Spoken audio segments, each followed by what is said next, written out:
রাধে রাধে, রাধে রাধে। সকলের দুঃখ কিছু না কিছু আছে।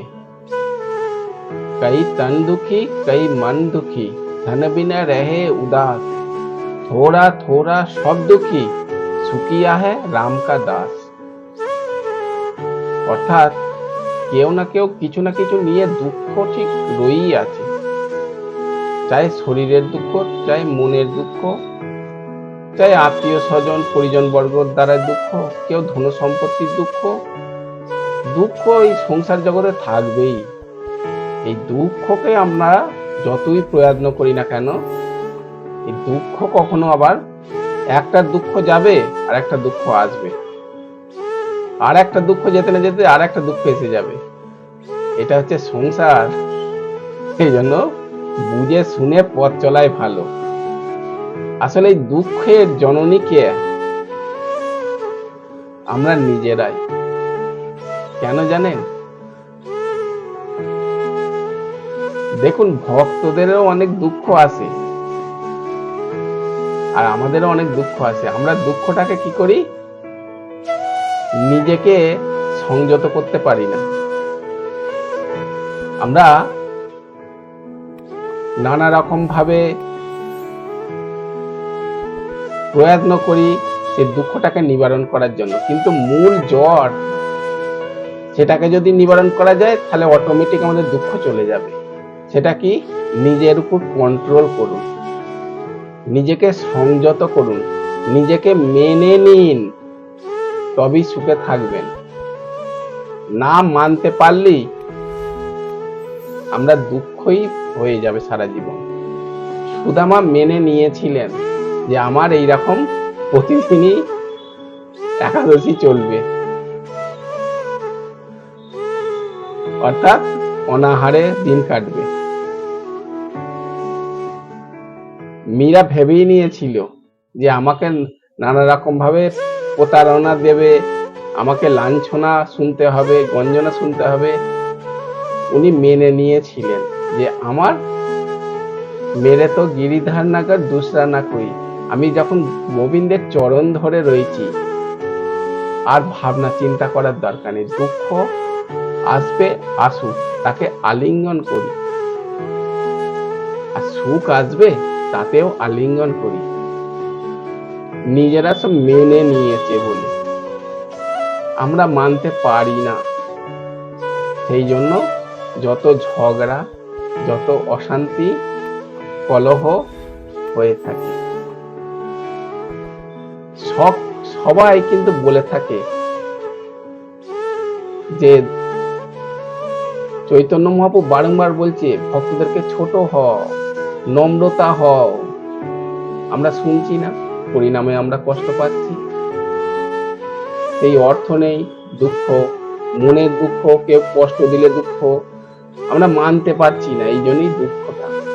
মহাপ্রভু বলেছে না, তিনদুপি শুনিছে না, তররূপী শ্রেষ্ঠ নাম অমানি মানদে না, কীর্তনিয়া সদা হরি। যারা ভক্ত হয়, বৈষ্ণব হয়, তাদেরকে সর্বদাই হাতের থেকে ছোট, হাতের থেকেও ছোট হতে বলেছে। আমরা সর্বদাই আমরা মানুষের সাথে বড় দেখাবা করতে যাই, পরিণামে দুঃখ পাই। গাছের মতো সহিষ্ণুতা হতে বলেছে। সহ্য করুন, যে সয় সেই রয়, আর যে না সয় সে থাকবে কি থাকবে না। যেন সহ্য করুন। মাটির প্রদীপ আমাদের তুলসী মাতার কাছে প্রজ্বলিত হয়, গোবিন্দের চরণের কাছে প্রজ্বলিত হয়। এমনি হয় না, তাকে অনেক কষ্ট সহ্য করতে হয়। কুমার এসে তাকে পিটাই করে, রোদে শোকায়, আগুনে জ্বালায়, নানা রকম প্রক্রিয়ার দ্বারায় যখন প্রদীপ তৈরি করে, তবে সেই প্রদীপ তারপর আবার সেই গরম তেলেতে তাকে থাকতে হয়। তুলো দিয়ে প্রদীপ জ্বলবে, সেই গরম ভাবটাও নিতে হবে। সহ্য করতে হবে, তবেই গোবিন্দ তাকে তার দ্বারা নির্মিত করা বস্তুটা গ্রহণ করবে। তাই ভক্তদেরকে দুঃখ আসুক মেনে নিন, কষ্ট আসুক মেনে নিন। ভক্তদেরকে সর্বদাই সহিষ্ণুতা হতে বলেছে। ঘাসের মতো ছোট হয়ে থাকুন। ভাববেন ছোট হয়েছি বলে আমরা খুব ছোটই থাকবো না, গোবিন্দের কাছে এটা বড় পাওনা। আর রাস্তা গোবিন্দের কাছে যাওয়া এবং ভক্তর পক্ষে ভক্তি করতে গেলে এটা সহজ সরল রাস্তা। এই জন্য রাধা নাম জপ করুন, আকুলতা বাড়ান, নিজেকে অকিঞ্চন একা ভাববেন, খালি হাতে এসেছি খালি হাতেই যাব।